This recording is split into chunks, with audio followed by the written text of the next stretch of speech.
They say time heals all wounds. But what they don't tell you is that time also hides things.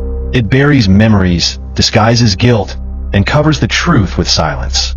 And sometimes that silence lasts for years, until one day, the earth gives up what it tried so hard to keep. This is one of those stories. It began in the autumn of 1996, in a small rural town where life moved slow and steady, and the nights were darker than most. The kind of place where everyone knew everyone, where nothing bad was supposed to happen. But bad things happen everywhere. And that year, something terrible did. 17-year-old Claire Donovan was the pride of the town. Bright, full of life, always smiling. She was the sheriff's daughter, loved by teachers, trusted by friends, adored by her family. And then one night she vanished. She had been seen leaving the local diner just after sunset, her laughter still echoing as she waved goodbye to her friends. But she never made it home. Her car was found abandoned on the side of the road, keys still in the ignition, door slightly open, as if she'd stepped out for just a moment and disappeared into the night. The town panicked. Volunteers searched the woods for days. Helicopters hovered over the hills, and neighbors prayed on their porches. But with every passing week, hope turned to heartbreak.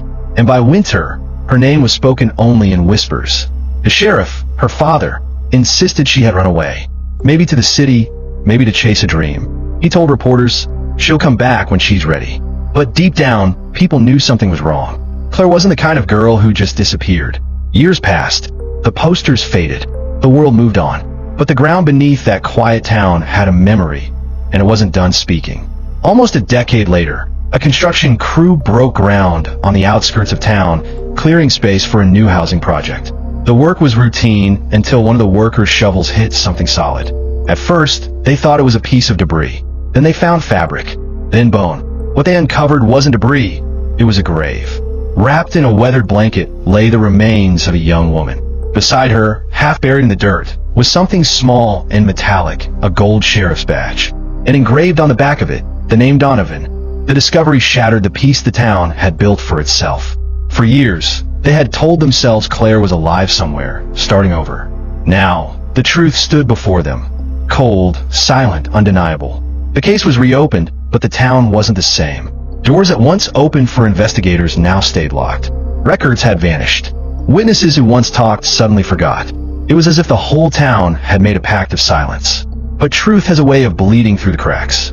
Detectives found something the sheriff never mentioned. Claire's old diary, hidden beneath a loose floorboard in her bedroom. The pages were filled with fear. She wrote about someone watching her. Someone she trusted who had started showing up where she went, calling her late at night, threatening her when she tried to